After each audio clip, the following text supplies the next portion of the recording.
Mu kiganiro maze kubagezaho mu kanya gatoya gashize, nababwiraga uburyo ibintu bikomeje kuba bibi cyane no kuzamba muri Iran, nkubwira n'uburyo ki Amerika yamaze gushyira hanze amazina y'abayobozi bakuru ba Iran ndetse n'abayobozi bakuru mu bya gisirikare. Amerika ishaka guhita yica kugira ngo isenye burundu ubutegetsi ndetse n'imiyoborere na sisiteme y'imiyoborere ya Iran. Nubwo bwose bisa naho gusenya imiyoborere ya Iran y'ubwayo bidashoboka, kubera yuko barabigerageje mu ntambara y'iminsi 12 yabaye mu kwezi kwa gatandatu k'umwaka ushize, ubwo barwanaga na Isiraheli. Isiraheli yaje kwicamo abayobozi benshi cyane b'ingabo ndetse na bamwe mu bayobozi bakomeye cyane b'igihugu.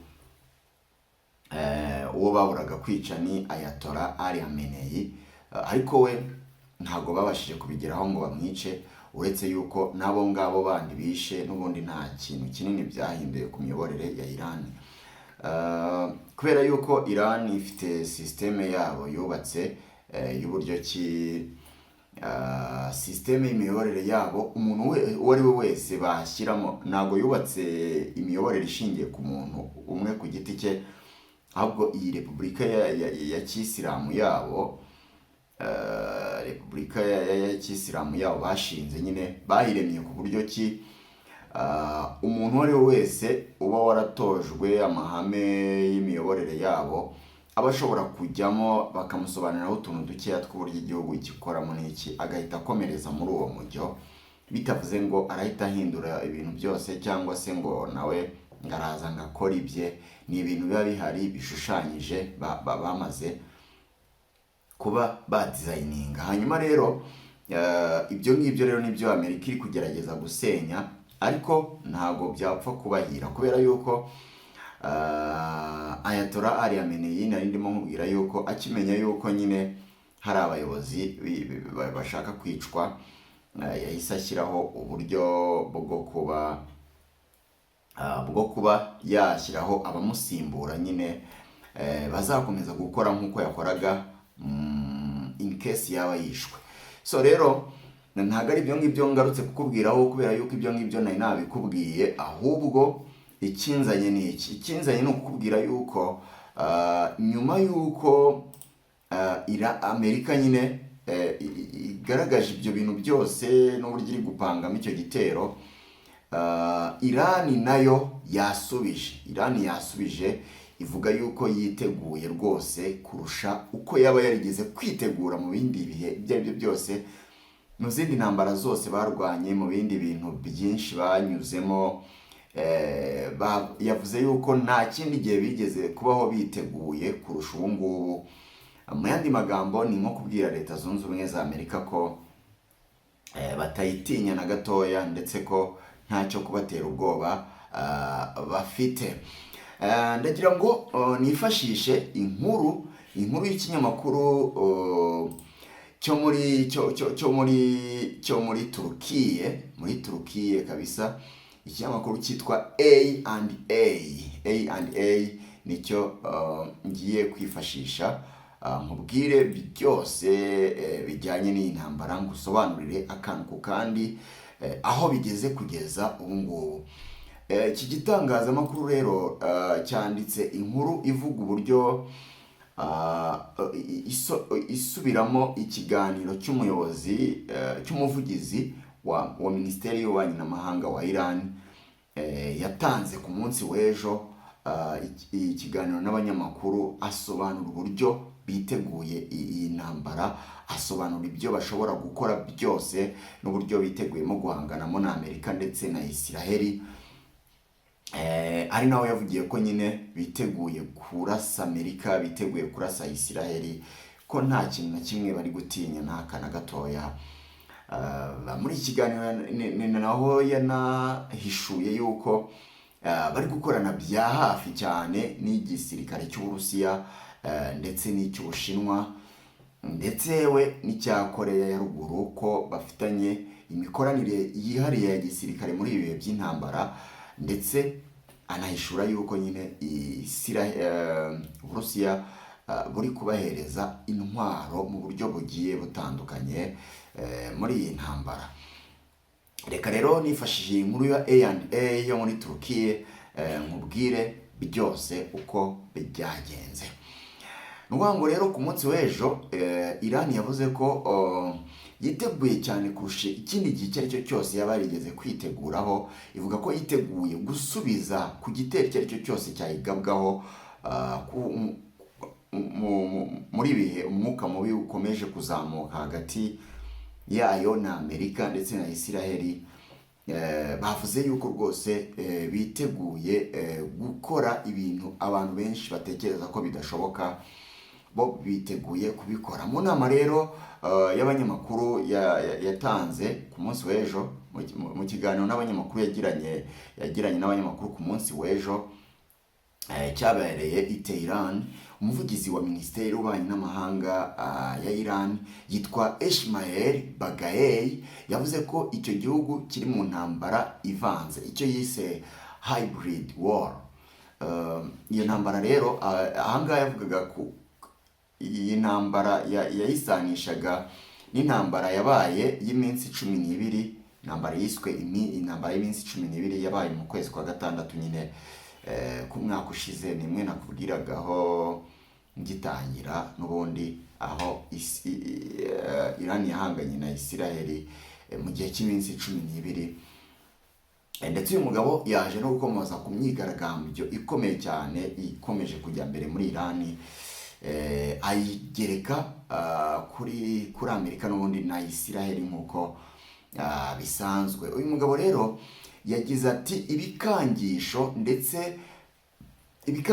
ndetse we n'ibirego bidafite ishingiro bidafite gihamya birakomeje biva muri Amerika na Isiraheli. Ahangaha rero yasubiragamo amagambo n'ubundi aheruka gutangazwa na perezida wa Amerika Donald Trump, ndetse n'andi makuru avuga ko yanashingiraga nanone ku yandi makuru avuga yuko ubwato bunini bwa gisirikare cyangwa se aircraft carrier bwa Amerika bwari burimo bwerekeza mu kigobe cya Persi. Anavuga ko ngo ibihugu byo mu karere byumva cyane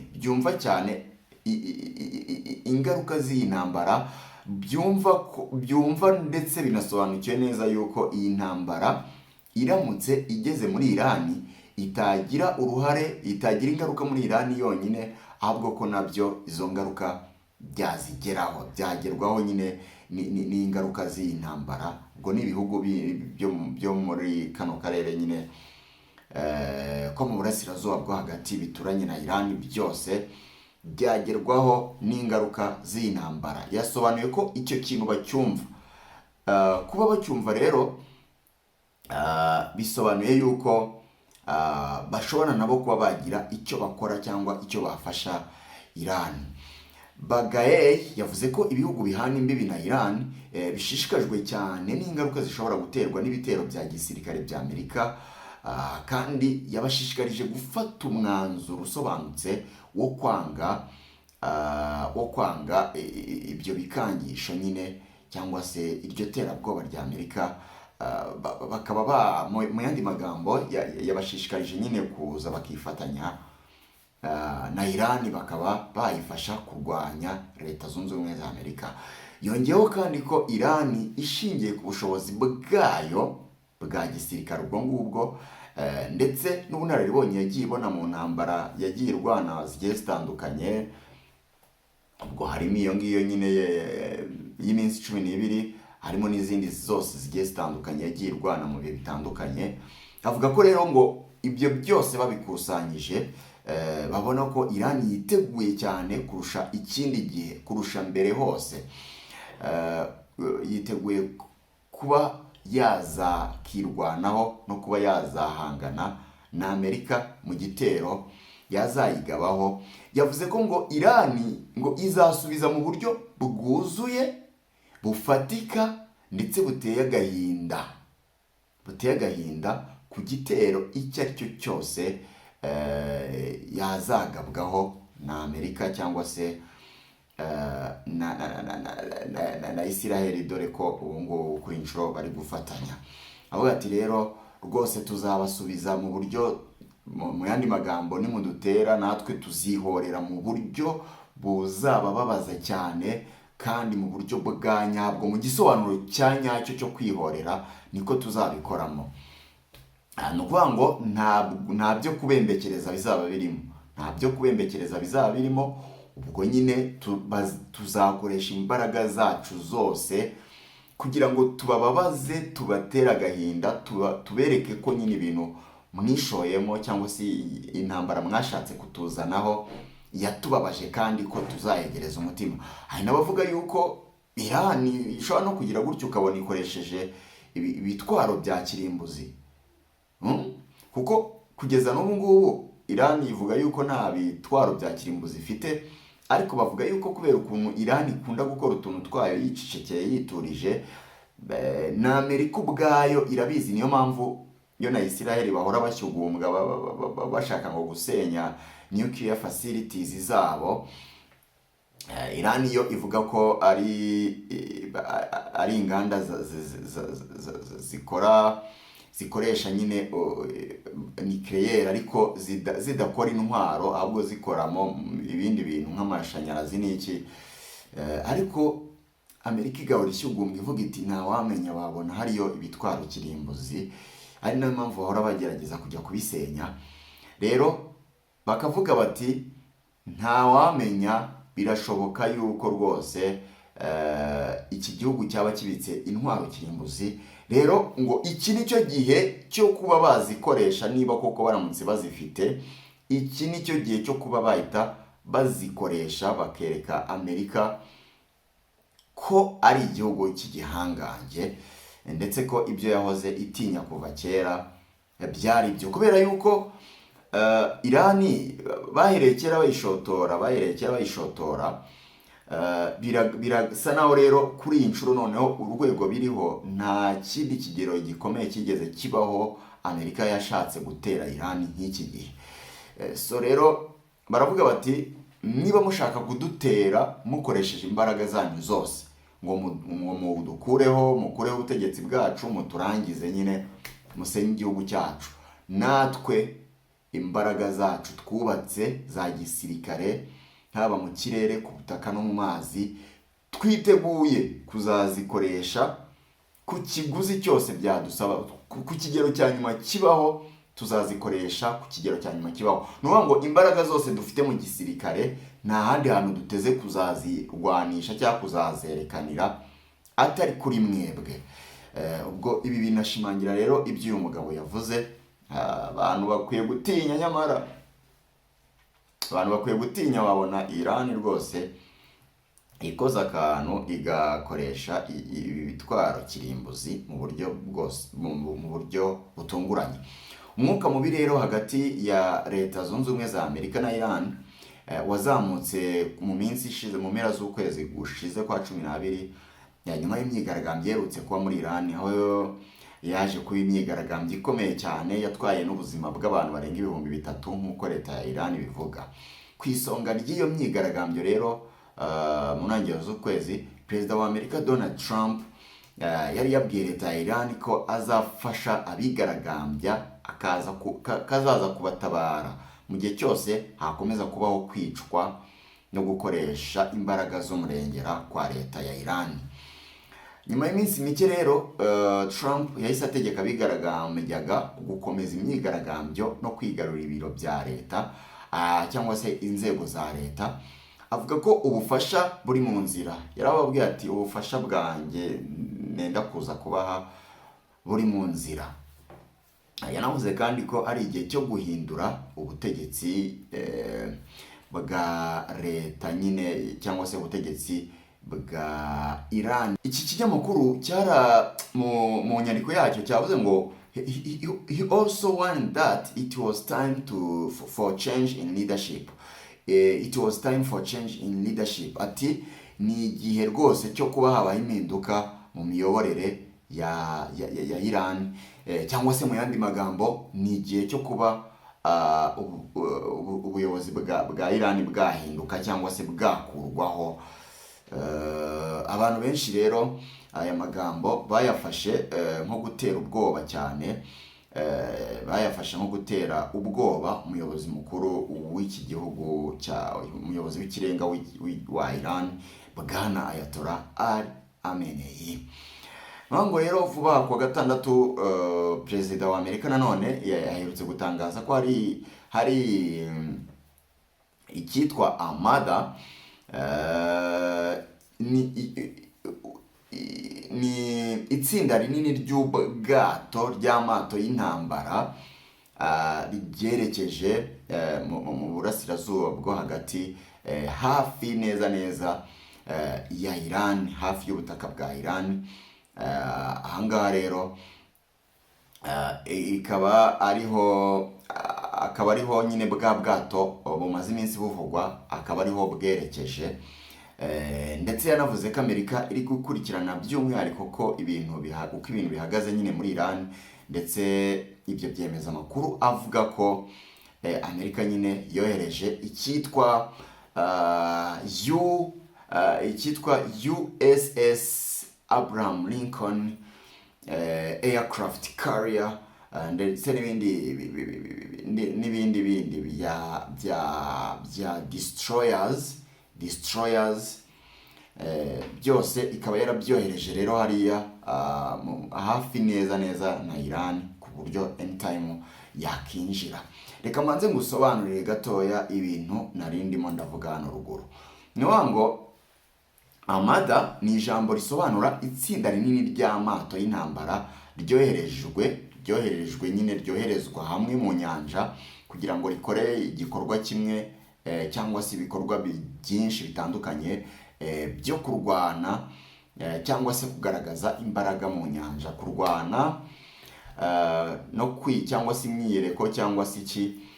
Ngo muri Armada haba harimo ibyitwa bya aircraft carriers, hakaba harimo ibyitwa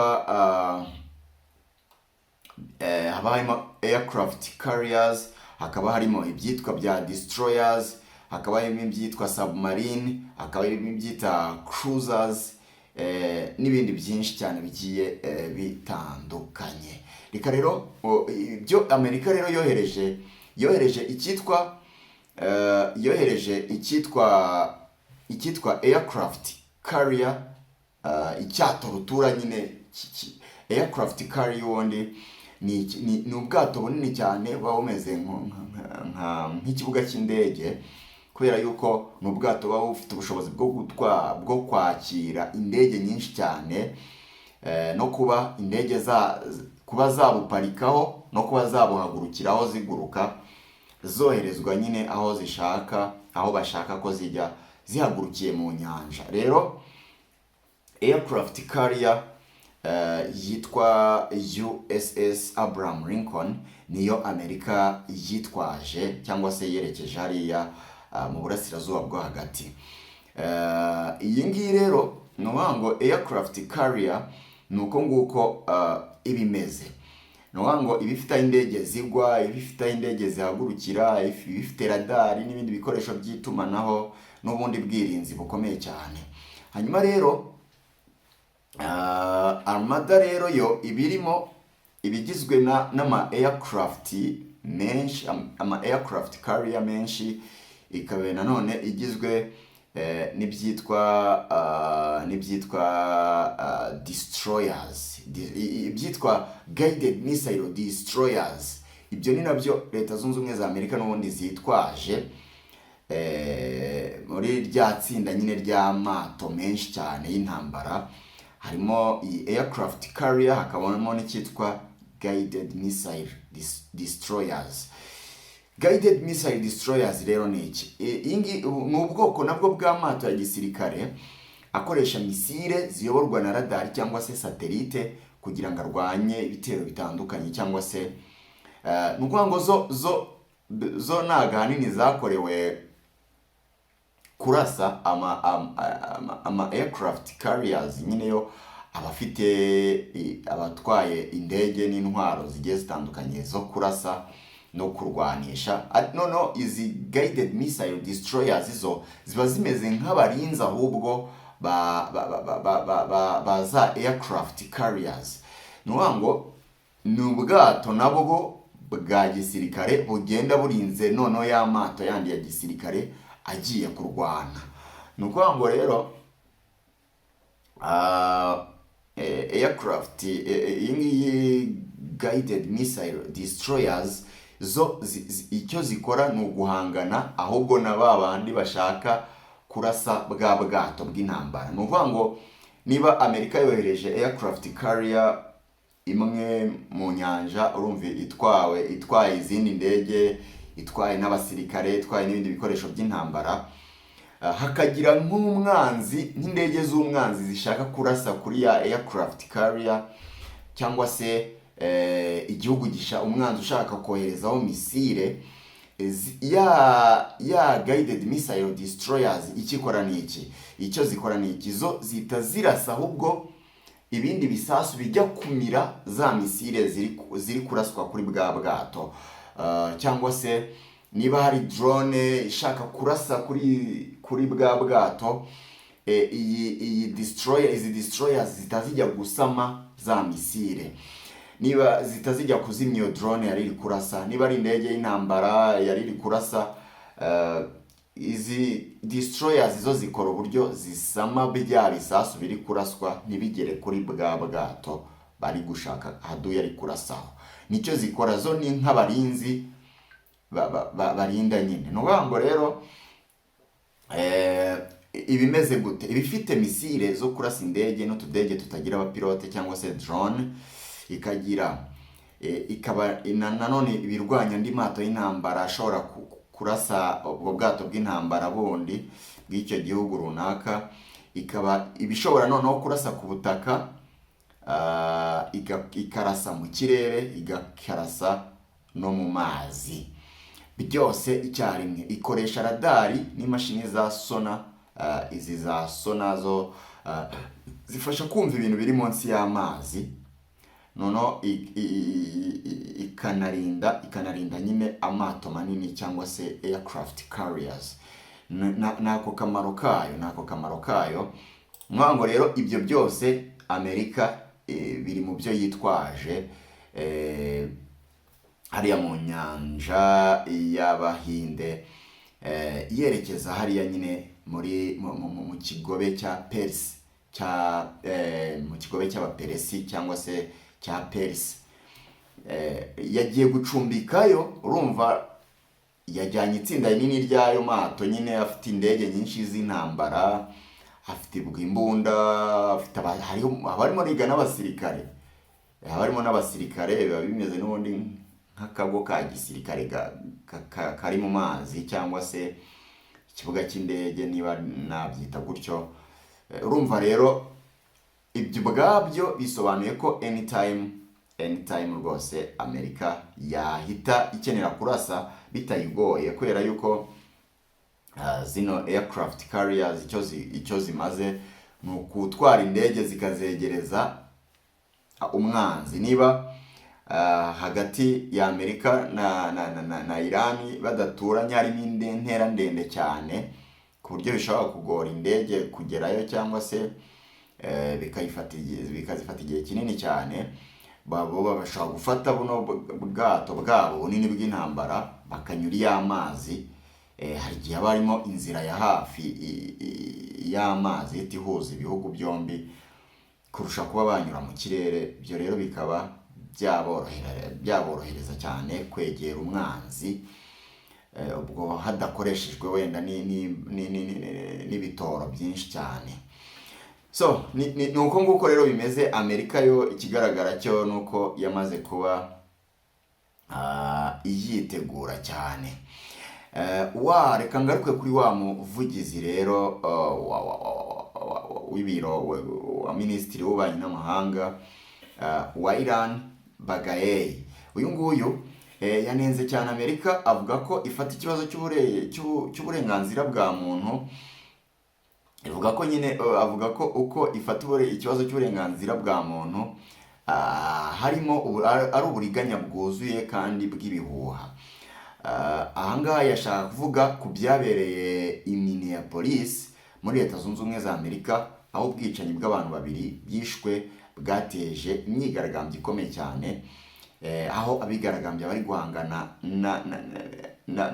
na polisi ishinzwe abimukira cyangwa se n'urwego rushinzwe abimukira hariya. Ngira ngo hari imyigaragambyo tuzayigarukaho wenda nayo muri iyi minsi, imaze iminsi iri kubera muri Amerika, aho abigaragambya babiri bamaze kwicwa. Ibyo byose rero bikaba byarateje imyigaragambyo ikomeye cyane. Ibyo ngibyo rero nibyo byatumye uyu muvugizi wa Minisiteri y'Ububanyi n'Amahanga ya Iran avuga ati, niba koko twebwe muri kuduhora ko turi mu myigaragambyo, turi kwica abantu ibiki, none mwebwe biriya biri iwanyu ni ibiki? Si imyigaragambyo? Si imyigaragambyo. Ikindi ni imyigaragambyo, mwe mukadushinja ko muri iyo myigaragambyo turi kwica n'abantu. None mwebwe bariya abantu babiri polisi yarashe, ariko ubwo bose abantu bari kwicwa? Ntabwo ari abantu bari kwicwa, ni ibisimba, ni inyamaswa, ni iki, si abantu muri kwica. Mu yandi magambo yashaka kumubwira nka rya jambo riri muri Bible rivuga ngo ntugashake gutokora ijisho rya mugenzi wawe utabanje kureba umugogo uri mu ryawe. Hano ni nkacyo yari ashatse kumubwira ati, ibyo muri kutubuza gukora mwebwe ko muri kubikora, noneho ubwo byo turabyita iki? Uyu mugabo rero yanavuze ku butumwa bwihariye perezida w'Ubufaransa Emmanuel Macron yohereje Trump ubwo Trump yahitaga busangiza ku mbuga nkoranyambaga mu nama yabereye Davos. Bagaye yavuze ko diplomasi itagomba gukorwa binyuze mu guhererekanya ubutumwa bwihariye, cyane cyane budafite uburyo bwo kubungabunga ibanga. Anongeraho ko ibihugu bigomba kwitwara mu buryo buboneye kubibera ku rwego mpuzamahanga. Angaha yarimo arifatira nyine Trump ndetse na Emmanuel Macron. Reka noneho nyarukire kuri cya kintu gikomeye nari ndimo kuvuga, cyo natangiye mvugaho cy'ubufatanye bwa Amerika, ubufatanye bwa Iran, Uburusiya n'Ubushinwa muri iki kibazo, muri iyi ntambara iri gututumba. Mu gusubiza rero, ubwo yasubizaga ikibazo bari bamubajije ku bufatanye bwa Iran n'ibihugu by'ingenzi bifatanya nayo cyangwa se abafatanyabikorwa bayo bakomeye cyane, ariyo bo Ubushinwa n'Uburusiya, Bagaye yashimangiye ko ubufatanye mu by'ingabo hagati y'ibihugu byombi buhari kandi bugikomeye cyane. Yagaragaje ko ubufatanye bufite amateka maremare kandi bushingiye ku masezerano y'igihe kirekire ndetse n'andi ateganyijwe kuzasinywa nanone y'igihe kirekire, harimo n'amasezerano y'ubufatanye bwagutse hagati ya Iran n'Uburusiya, aho ubufatanye mu by'ingabo buzaba ariyo nkingi ikomeye cyane muri ayo masezerano. Hari kandi amakuru avuga ko hari intwaro zigezweho zoherezwa zivuye mu Burusiya n'Ubushinwa, cyane cyane bikaba byaratangiye nyuma y'intambara y'iminsi 12, nubwo abayobozi ba Iran batari bemeza ayo makuru mu by'ukuri. Ni ukuvuga ngo hari ubufatanye bukomeye cyane n'ubundi buhari hagati y'Uburusiya mu Bushinwa na Iran, ahubwo hari n'abandi basesenguzi bongeramo na Korea ya ruguru, bakavuga bati nayo irimo. Aho hose rero ni hamwe mu hantu Iran yishingikirije, ishobora gukura intwaro, ishobora gukura izo ndege za gisirikare z'intambara, ishobora gukura izo drone, ishobora gukura ubufasha bugiye butandukanye bwa gisirikare bwo guhangana na Amerika na Israeli, ishobora gukura ubwirinzi bw'ikirere, air defense system, n'ibindi byinshi cyane bigiye bitandukanye. Ibihugu rero by'ibinywanyi bya Iran ntago byanze bikunze byayitererana. Hari n'abavuga ko ngo Iran ahangaha ishobora kuzakoresha ibitwaro kirimbuzi bimwe na bimwe izahabwa n'Uburusiya, ibintu nibikomeza gukomera bikadogera. Ni byinshi rero bigiye bitandukanye biri kuvugwa, ariko mva kuri uyu mugabo n'ibyo yatangaje reka muveho, ahubwo nyarukire nanone ku kindi gitangazamakuru cyitwa PBS News. Iki gitangazamakuru cyo cyavuze ko Iran n'imitwe yitwara gisirikare yo muri Iraq na Yemen byateye ubwoba Amerika, cyangwa se byayikanze bibwira yuko bigiye kuyigabaho igitero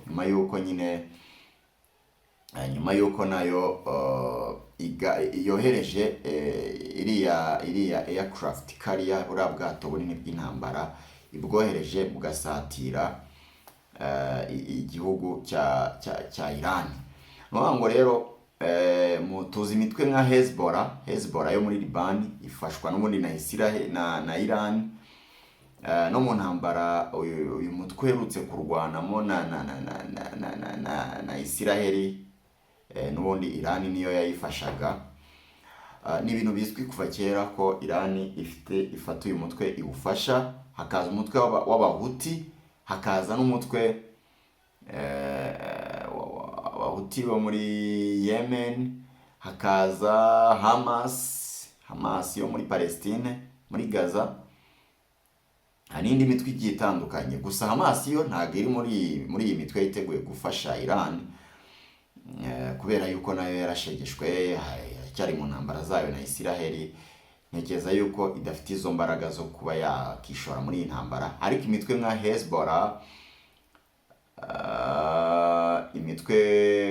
Hezbollah, umutwe nk'abahuti, abo ngabo rwose baravuga yuko biteguye kuba barasa kuri Amerika no ku mato yabo yo mu nyanja n'ahandi hagiye hatandukanye. Nk'abahuti bo bakunze kurwanira mu mazi cyane, bakavuga ko rero byanze bikunze bazagira icyo bakora mu kuba barwanirira Iran. Ibyo byose rero ni byinshi cyane biri kuvugwa, ariko reka nsubikira ahangaha. Nanone mu gitondo ndaza kuzinduka ngaruka babwira ibindi biraza kuba bigezweho. Bararikire n'icyegeranyo, cyangwa se n'icyegeranyo nzabagezaho ku munsi w'ejo, kivuga ku buhangange bw'ibihugu byombi mu bijyanye n'igisirikare. Ubwo ndavuga Iran na Leta Zunze Ubumwe za Amerika, aho tuzarebera hamwe tukavuga ngo ubundi ibihugu byenda kurwana bifite imbaraga ki, ubundi birwanye byagenda gute, ninde watsinda undi, ninde wakubita undi. Ubundi Iran ifite ubushobozi bungana iki mu gisirikare, Amerika ifite ubushobozi bungana iki mu gisirikare, ni iki Amerika irusha Iran mu gisirikare, ni iki Iran irusha Amerika mu gisirikare, ni ibiki banganya, ni ibiki bahuriyeho. Ibyo byose tuzabigereranya turebe ngo ninde ufite imbaraga muri iyi ntambara zo kuba yatsinda undi. Nakoze cyane rero kudukurikira. Nitwa Oscar Dushime, wakoze gukurikira iki kiganiro hano kuri Oscar Dushime, nyine n'ubundi niko channel yitwa. Kora subscribe kugira ngo tujye tubana mu biganiro byacu bya buri munsi. Ndabakunda cyane.